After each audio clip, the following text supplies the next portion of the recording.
السلام علیکم پیارے دوستو، آپ کے انفارمیٹیو چینل صادق ٹی وی سے میں ہوں محمد ساتب۔ پیارے دوستو، آج کا ہمارا ٹاپک ہے تحریک خلافت۔ برِ صغیر کے مسلمانوں نے 1919 میں تحریک خلافت شروع کی۔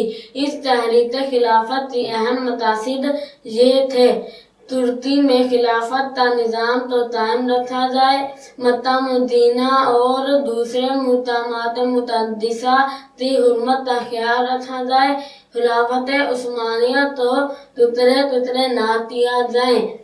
امید ہے آپ کو ہماری آج کی ویڈیو ضرور پسند آئی ہوگی۔ اپنی پسندیدگی کا اظہار ہماری ویڈیو کو لائک، شیئر اور سبسکرائب کرتے ضرور کیجیے گا تاکہ آپ کو ہماری ہر آنے والی نیو ویڈیو مل سکے۔